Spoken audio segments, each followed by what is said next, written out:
Stoplight TV is powered by the new Honda Bravo, the people's bike. A product of Filipino ingenuity.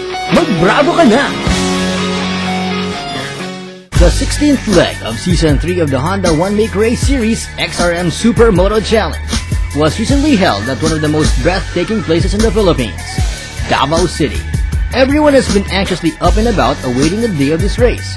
Riders were fired up with their engines roaring.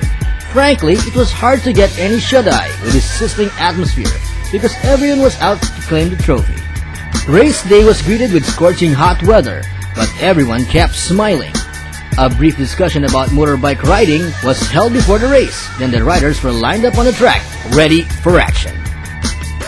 Top riders from Davao joined this activity, outperforming each other on the track, and the Honda XRM in all its modified and stock form gave this race for Davaoeños a memorable one.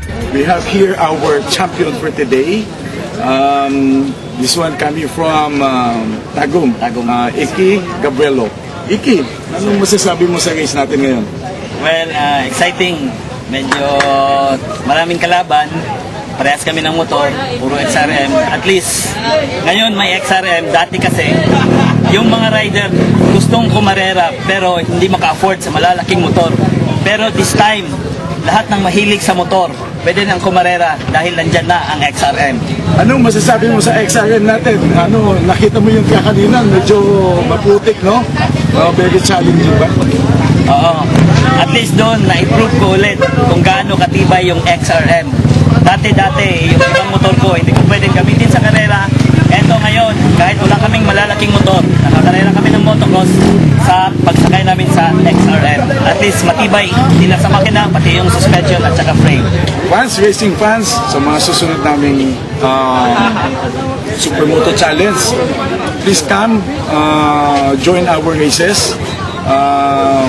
Please log on to our website www.hondaph.com for more information about our upcoming races. So, Stoplight TV, fans, you're number one. Hi, I'm Lulu Monteflor, PR Department of Honda Philippines Incorporated. We're here at SMCD for the 16th leg of the Honda One-Make Race. Welcome.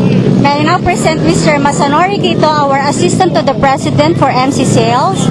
Mr. Quito, what can you say about the Honda One-Make Races?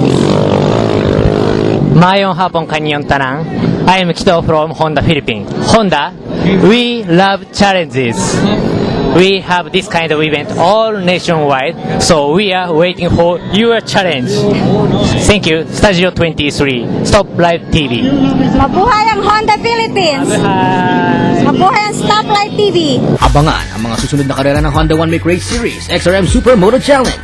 Dito lang sa exclusive TV partner ng Season 3 of the 2007 Honda One-Make Race Series. Partner, don't forget to always wear a helmet. Isang paalala mula sa mga kabak riders mo dito sa Stoplight TV. Stoplight TV is powered by the new Honda Bravo, the people's bike. A product of Filipino ingenuity. Mag-Bravo ka na!